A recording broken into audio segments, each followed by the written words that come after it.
Greetings and welcome to the Goddess Breath podcast. I'm Dr. Mari Castle.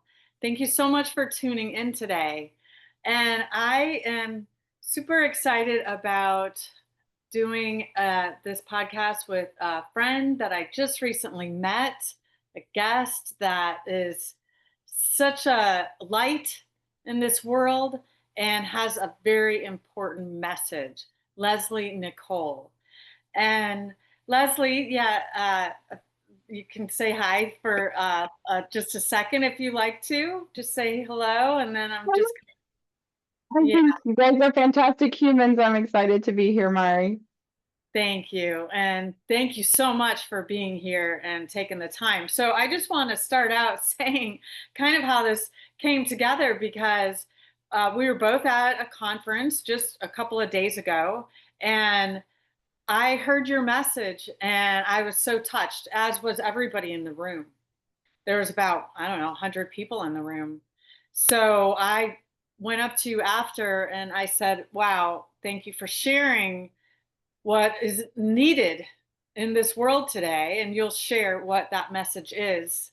But I just said I can relate to your story, and would you like to be on my podcast? So here we are. And, I felt like this is really a necessary, urgent message. So I kind of rearranged some things. And yeah, I'm so glad that it worked out and that we're doing this. Thank you again for being here. Absolutely. Share Absolutely. about yourself and also, whatever you want to share about your message, and then we'll have a little bit of dialogue. Sure. Absolutely. Thank you again, Mari.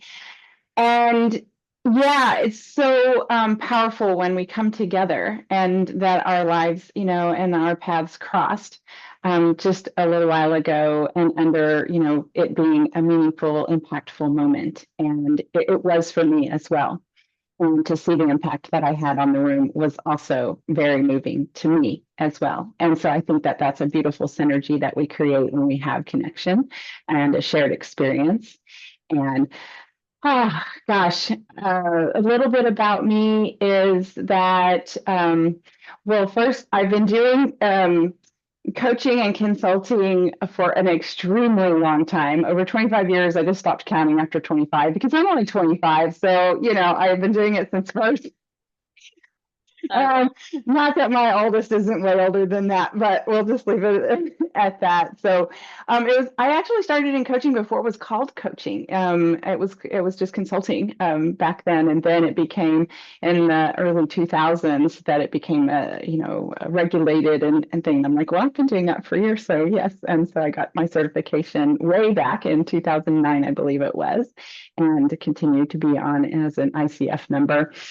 And also a little bit about I have an entrepreneurial background. My parents started flipping real estate when I was 6. So I started being an entrepreneur with them on the weekends, flipping properties. And of course, what could I do at 6 years old except for paint the closet very badly?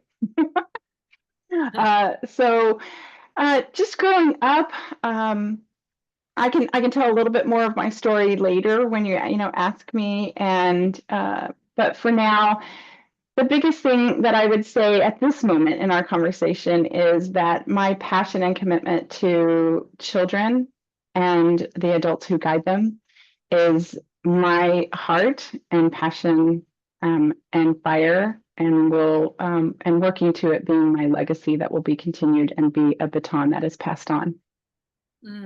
Thank you. Yeah, that's wonderful. Yeah, and you're a mother of how many children?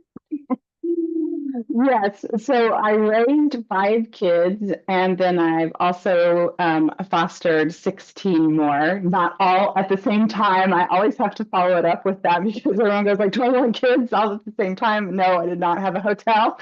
They would come in and out, and my focus was always unification to the family, primary family or secondary family. Oh, how wonderful. Wow. That's very admirable, I must say. And that what you have experienced in your own life, that you can bring to them all that value. I think is just yeah, really heartwarming. Yeah. Thank you. Yeah, it's my most treasured relationship Mm. is being in that role. And about 5, 7 years ago, I might want to mention a lot of people know me also as Mama Bear Okay. Nice. because of that. Love that. And so for my Mama Bear fans out there that know me, I was like, wait a minute, she's Mama Bear. Hi to you guys. Aw, sweet, sweet. I love it. Yeah. So, um, well, I'll just start out saying that in this podcast, in I don't know which episode it is, but I was very vulnerable and shared that, even though what I'm doing here is educating people on ancient wisdom from the Sumerian culture of how we can stay integrated, balanced energetically. I go into the masculine and feminine energies. It's not male and female, but it's our inner energies, which you may be familiar with coaching. And then I also talk about transpersonal psychology. That's my background, and Jungian, specifically Jungian or depth psychology. I've written my books on Dr. Carl Jung's psychology. And then also just that breath work is so powerful. It can be a game changer. We don't even know. And when I first started doing holotropic, or when I first learned about breath work, it was through the modality called holotropic, HOLOTROPIC. So that's a deeper process. You go into a non ordinary state of consciousness.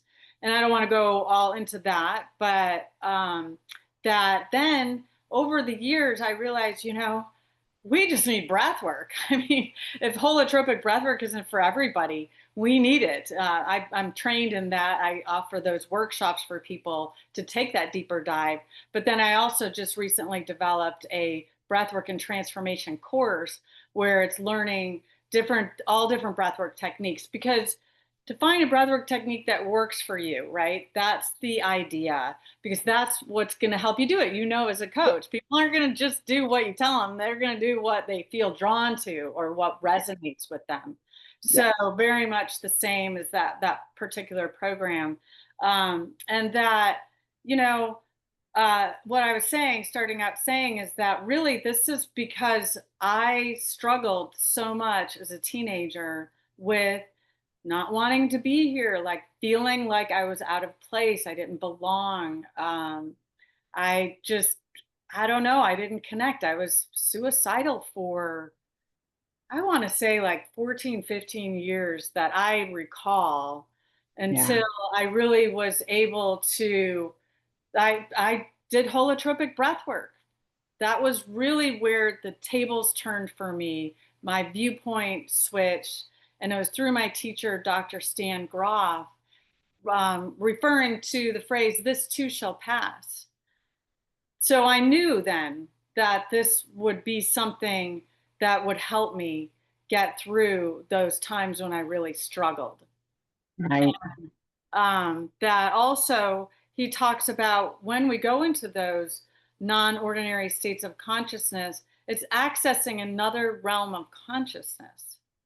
And that was the thing for me. That's where I felt more comfortable, right? Not that I want to live in a non-ordinary state of consciousness my whole life, obviously, I've integrated, but that I can go there when I have those, I feel very much complete now and fulfilled, and have moved on from a lot of those thoughts and tendencies that I used to have. But I just to even share with people that that's sometimes what we're craving, is to be in this other realm of consciousness, not so much that we want to leave our existence here in our human body. And accessing these other realms of consciousness is our birthright. This is what we're meant to have as an experience, our connection to these higher realms of consciousness, or other realms, however you say it.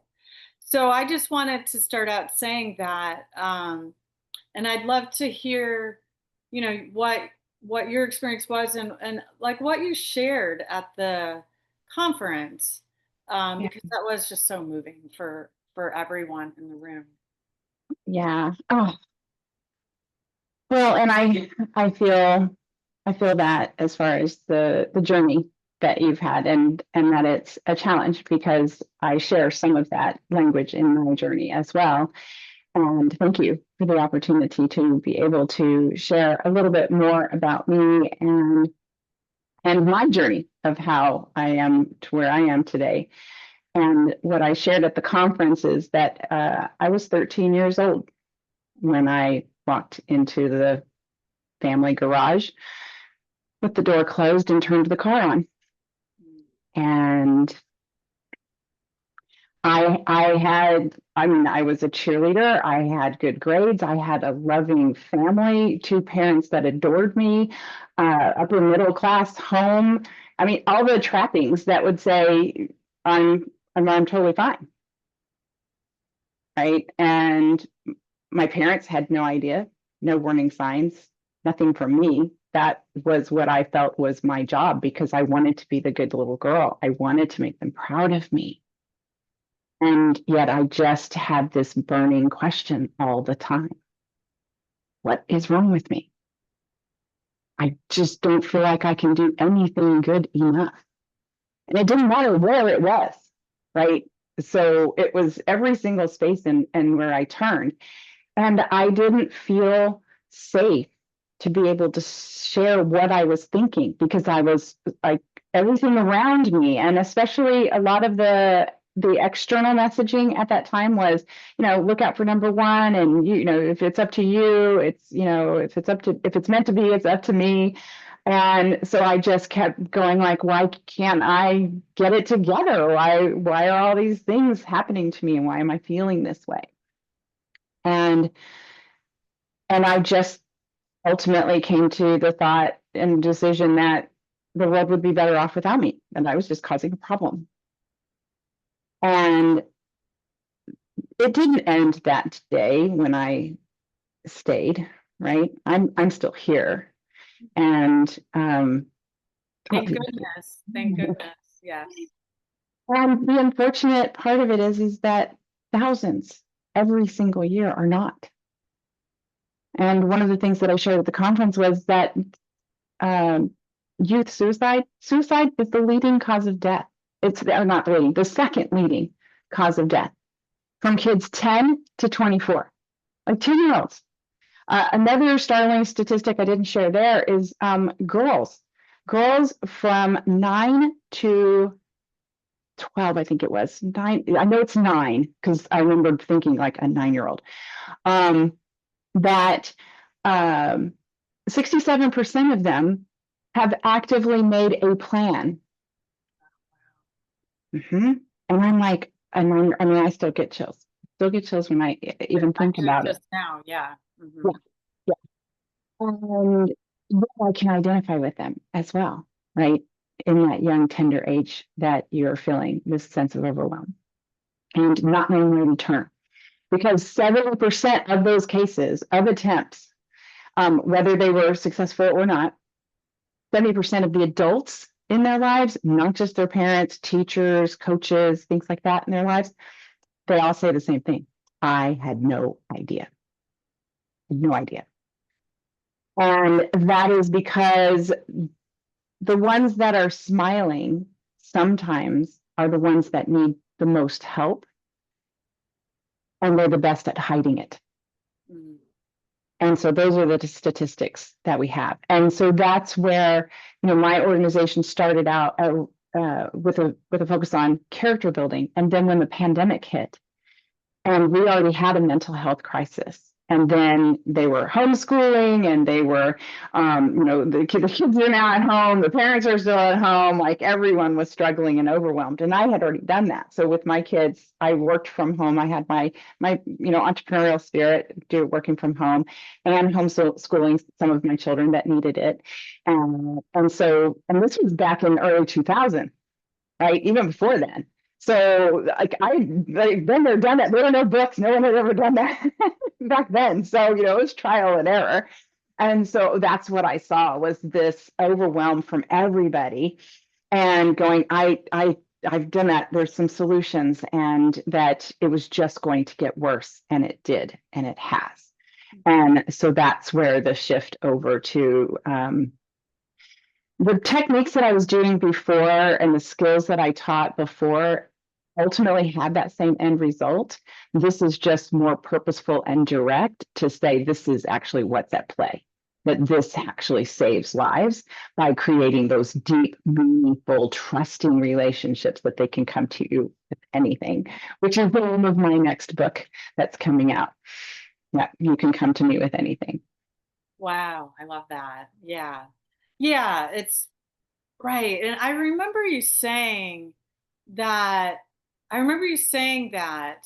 um that, sometimes it's like you just say you can tell me anything, but then there's like a little bit more, right, that you want to Yes. bring, and that's what you're wanting to educate parents on. And Yeah. that's the underlying of justonecan.org.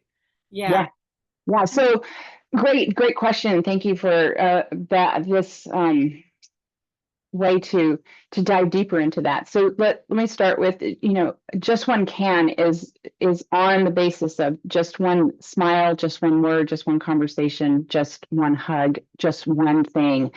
And we all have been there. We've all known those moments in our lives, that just one tiny moment in time that changed everything. And uh, the other part is that they need to be more than words, because we do say those words. My parents were very loving. They were incredibly great with me and generous, right? With time and things, and adored us. Um, I was adopted, and my mom was a woman of deep faith, and she would always sit and say, "You're born these little gifts from God," because she wasn't able to have children, right? And so she really like, "You can come to me with anything." And then she would turn into fix it mode and judgmental zone. So I learned I'm not safe and I'm not okay. Even though her heart was in the right place, she's saying the words, "You can come to me with anything." And I didn't feel that. And so that's what Just One Can is, to empower adults, whether it's parents, educators, youth workers, right? Any adult that advocates for children in any way, shape, or form can do this, because you never know. It might be your nephew, it might be your cousin, it might be your grandchild, it might be your neighbor's kid that stops over at the lemonade stand that you can be there for in that moment. And to learn how to do it, because we all have really great intentions, and sometimes what we do isn't the best choice in that moment, and it's only from a lack of knowledge, not from a lack of desire. Yeah, I agree that, and sometimes people just don't know what to say. And so if I can just share a little snippet of a story, and to keep uh, the anonymous aspect, but someone very, very, very close to me, I'll say, um, shared with me that he was wanting to end his life. And this was probably, I'd say, about 15, 20 years ago. And I'll never forget the conversation. And all I did, and knowing my own experience of struggle and then also transformation, and, getting over to that other side, I just listened. And I just said, "Thank you for sharing that with me." I love you. I thank you for sharing that me. I'm glad you're here. You matter, right? So, but Yeah, I mean, that. So, yeah, I just wanted to share that, because that I think people do struggle with what to say. Sometimes you don't have to say anything. It's just being there, I feel like. exactly. That is exactly true, and that's where that would be where the very first thing that I would emphasize is, if you don't know what to do, just sit and be with them and say that. Be with them, connect actually with them, not a text message. Okay. If you can at all possible, be in their physical space and sit next to them, even if it's just a hand on the knee or a hand on the shoulder, and just sit and say, I, I don't know what to say. And I want to be here for you. So I'm here for you for whatever it is that you need to say or you need to feel, and I will be here beside you, holding space for you because of my love and care for you. Right. Yeah. So starting there, starting from your heart. And that's a key that I have in every activity that we do, because all of the ways that I teach my skills is through play. And because play has this neuroscience that it's beyond just fun, it helps to get it into our nervous system. So even though it's a very heavy topic, we have lots of fun to do it around, and that the activities that you're going to be doing with the children that are important to you are also fun. And it allows that space where the despair is being silent, that they can start speaking through play. So I that's Yeah, I just want to say, because I remember that you said that you thought everybody thought everything was great. They had no idea you were experiencing all of that. So what do we do if that's the case? Are there signs? And maybe that's what you offer as your educational pieces, right? That you really go into all of that. But I think that's really important to recognize too, is that if you're getting those red flags, to pay attention and absolutely, start to absolutely. be proactive. Right. Well, see, and that's where Just One Can is different, because most traditional methods teach you how to look for warning signs. And the top three are is that withdrawal from social activities, drop in grades, and substance abuse, right? Okay. What my mission is to empower adults to create beautiful, deep relationships of safety, so they come to you when they're white flags, when things are a little scary, not waiting until we see signs that the red flags that are, okay, we are in a crisis, right? This is to build a relationship so that they don't even get to that crisis point, right? And how do you go about doing that? So, yes, that's what we do. We teach the activities. Of course, the warning signs, definitely. With our training, is you are equipped to meet them where they are, right?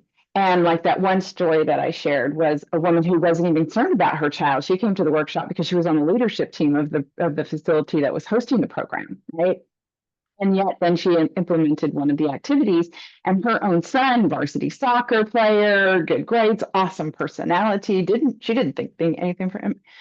3 weeks later, after starting this activity, he sat there and said, I have this recurring thought that just says, I want to drive my car into a tree, because she created this space. So instead of him sitting with that despair and being silent, creating a safe environment where you could just talk things, and they can try things out and see what they say and see how you respond. And then they start to learn, oh, okay, I can say that. Maybe I'll say something a little bit more revealing, more vulnerable, building that trust so that then they can get it out before it wells up inside them.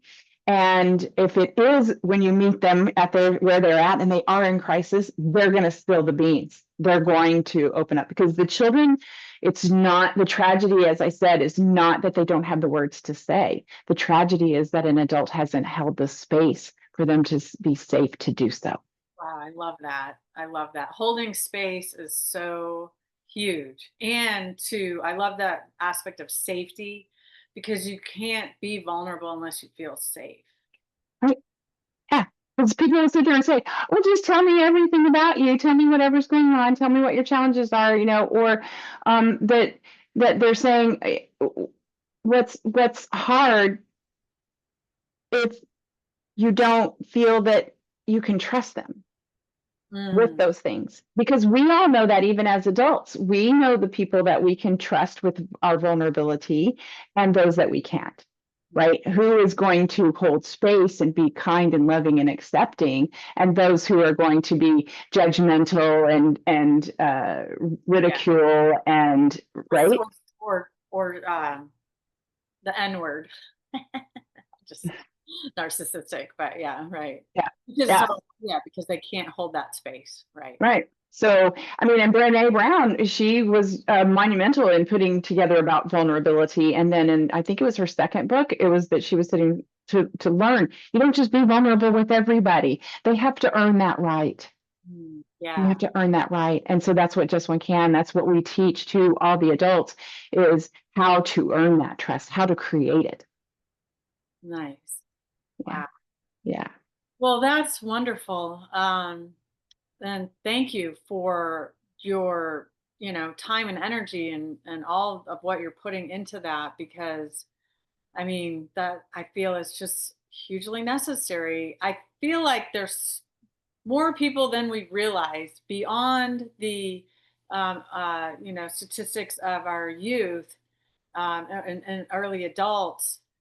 More people are struggling than we ever can realize. So just in general, holding space, having the capacity to know how to hold space for people is a huge asset and value for absolutely. like your community of people in your world. Yeah. Yeah. Well, thank you, because you're very. I'm in total agreement with you, because statistics are just that. They're a statistic that somebody talked to someone and reported it. We all know what all goes unreported. We know how many times that you see 4 or 5s recommended. You've been to that restaurant, but you've never given it a 4 star or 5 star, right? But you still have a review about it. No one just happened to calculate it. And so you're exactly right. There's much more that's beyond the statistics. Yeah. Yeah. So well, I'm just so excited to have what you're offering, out in the world. And really that's what I wanted to do is bring you on here and share as much as I can and Yes. trickle that message right out to the world. Do you have any specific like social media, or I know you have your website, which is justonecan.org, and I'll put all this in the show notes. But do you have any other, people like social media. So I'm just wondering if there's Yeah. Well, so here, this is going to be my first time to be able to convey this and to relay this. nice. I'm not a social media person. Oh, okay. Neither I'm am I I'm really. I'm an out in the field, doing this work, and so I do have social that were created, and I am going to be posting more because we are in the big launch for the certification program that's going global, right, starting nationally and simultaneously in 3 foreign countries. And when is that? And pardon me. When is the launch? Actually, it was kicked off 2 weeks before that conference that we were in Naples. And so I will get you the information about that. And so what I'm going to be putting onto my social is to say, if you find me or you find a post that's on here, please make it go, like, share it if it resonates, because I'm not a social guru person. I'm out in the thing. So if we just each pass it along, if it matters and you think that it could really serve someone or some community, please do that, because I'm out doing it instead of being on social media. So I do have the socials for my own, Facebook, my personal page, and my Facebook business page. And then I'm also on LinkedIn and Instagram. Okay. So Oh, that's great. just been Yeah. starting. And now we're going global, because that's going to be the tipping point from the 15,000 to the 150,000 adults that have been Love trained. it. I So love it. Yes. yes, and thank you, Mari, for um, being vulnerable and courageous to come and to share part of your story with me and to connect together. And then for this beautiful opportunity for me to be able to share more of my mission into the world. I really, really am Yeah, grateful to and you. we're just meeting, but I want to stay in touch and stay connected and have you on again in another episode. We'll sort those details out, but yeah, Fantastic. I love it. I I would think, love to. like I said, super important. And this is really the underlying mission of the Goddess Breath podcast is to let people know that it's important to recognize when someone needs support and these feelings that they don't matter or that they don't belong, right? That's one of our human traits that we require. We need to feel like we belong, right? So Absolutely. yeah, and anyway, we could go on and on. I Yeah, for certain. for sure. But yeah, I'll have your information in the show notes. So if anybody wants to reach out to you, and I again just can't say enough that I'm so grateful that we Yeah. met, and thank you for getting out in the world what is important and sharing your message. Yeah, and doing Thank you. Thank you. putting I'm on. really grateful for it. Thank you. Okay, hon. Be well. Blessings. Thanks. Bye.